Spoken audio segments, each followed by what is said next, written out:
ನಮಸ್ತೆ ಗೆಳೆಯರೆ, welcome back to YouTube channel Karunadu first Samachar. ಕೇಂದ್ರ ಸರ್ಕಾರ ಈ ಯೋಜನೆಯಡಿ 2.5 ಲಕ್ಷ ರೂಪಾಯಿಯನ್ನು ಕೊಡುತ್ತೆ. ಅದು ಯಾರಿಗೆ ಅಂತೀರಾ? ದಲಿತರನ್ನು ಮದುವೆಯಾದರೆ ಕೇಂದ್ರ ಸರ್ಕಾರ 2.5 ಲಕ್ಷ ದುಡ್ಡನ್ನು ಕೊಡುತ್ತೆ. ಹೌದು, ಈ ಯೋಜನೆ ಏನು ನೋಡೋಣ ಬನ್ನಿ ಈ ವಿಡಿಯೋದಲ್ಲಿ. ಅಂತರ್ಜಾತಿ ವಿವಾಹವನ್ನು ಉತ್ತೇಜಿಸಲು ನರೇಂದ್ರ ಮೋದಿ ಅಂದರೆ ಪ್ರೈಮ್ ಮಿನಿಸ್ಟರ್ ಆಗಿರುವಂತಹ ನರೇಂದ್ರ ಮೋದಿಯವರ ಸರ್ಕಾರ ಮಹತ್ವದ ಯೋಜನೆಯನ್ನು ಜಾರಿ ಮಾಡಿದೆ. ಈಗ ಸಾಮಾಜಿಕ ನ್ಯಾಯ ಮತ್ತು ಸಬಲೀಕರಣ ಸಚಿವಾಲಯದಡಿ ಡಾಕ್ಟರ್ ಅಂಬೇಡ್ಕರ್ ಫೌಂಡೇಶನ್ ಅಂದರೆ DAAF ಆಶ್ರಯದಲ್ಲಿ ಸಾಮಾಜಿಕ ಏಕೀಕರಣಕ್ಕಾಗಿ ಡಾಕ್ಟರ್ ಅಂಬೇಡ್ಕರ್ ಯೋಜನೆಯನ್ನು ಪ್ರಾರಂಭಿಸಿದೆ ಮತ್ತು ದಲಿತರ ಹುಡುಗಿಯರನ್ನು ಮದುವೆಯಾದರೆ ಈಗ ಈ ಯೋಜನೆಯಡಿ ಸಿಗುತ್ತೆ 2.5 ಲಕ್ಷ ರೂಪಾಯಿ.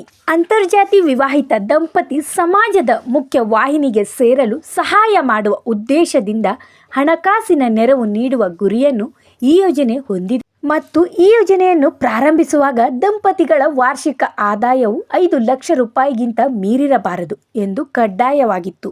2017ರಲ್ಲಿ ಆದಾಯ ಮಿತಿಗಳನ್ನು ತೆಗೆದುಹಾಕಲಾಗಿದೆ. ದಂಪತಿ ಆರ್ಥಿಕ ಪರಿಸ್ಥಿತಿಯನ್ನು ಲೆಕ್ಕಿಸದೆ ಪ್ರೋತ್ಸಾಹಧನ ಪಡೆಯಬಹುದಾಗಿದೆ ಈಗ. ಆದರೆ ಒಂದೇ ಬಾರಿ ನಿಮಗೆ ಹಣ ಸಿಗುವುದಿಲ್ಲ. 2 ಹಂತದಲ್ಲಿ ಈ ಮೊತ್ತವನ್ನು ದಂಪತಿಗಳು ಪಡೆಯಬಹುದಾಗಿದೆ. ಆರಂಭದಲ್ಲಿ ಹೊಸ ಜೀವನ ಶುರು ಮಾಡಲು ದಂಪತಿಗೆ 1.5 ಲಕ್ಷ ರೂಪಾಯಿ ನೀಡಲಾಗುತ್ತದೆ ಮತ್ತು ಉಳಿದ 1 ಲಕ್ಷವನ್ನು ಅವರ ಜಂಟಿ ಬ್ಯಾಂಕ್ ಖಾತೆಗೆ ಜಮಾ ಮಾಡಲಾಗುತ್ತದೆ. ಆದರೆ 3 ವರ್ಷಗಳ ನಂತರ ಈ ಹಣವನ್ನು ಪಡೆಯಬಹುದಾಗಿದೆ. ಈ ಯೋಜನೆಯ ಲಾಭ ಪಡೆಯಲು ಅನೇಕ ಷರತ್ತುಗಳಿವೆ.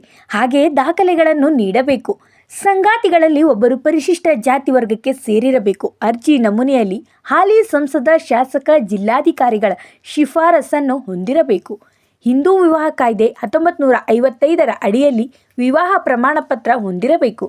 ಪರಿಶಿಷ್ಟ ಜಾತಿ ವರ್ಗಕ್ಕೆ ಸೇರಿದವರು ಜಾತಿ ಪ್ರಮಾಣ ಪತ್ರ ಮತ್ತು ಜಂಟಿ ಬ್ಯಾಂಕ್ ಖಾತೆ ಇತ್ಯಾದಿ ಮಾಹಿತಿಯನ್ನು ನೀಡಲೇಬೇಕು.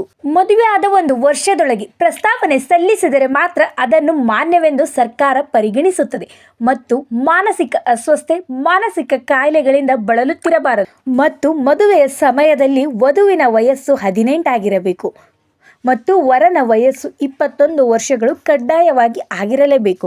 ಧನ್ಯವಾದಗಳು. ಈ ವಿಡಿಯೋ ನಿಮಗೆ ಇಷ್ಟ ಆದರೆ ಲೈಕ್ ಮಾಡಿ, ಶೇರ್ ಮಾಡಿ ಮತ್ತು ಕಮೆಂಟ್ ಮಾಡಿ.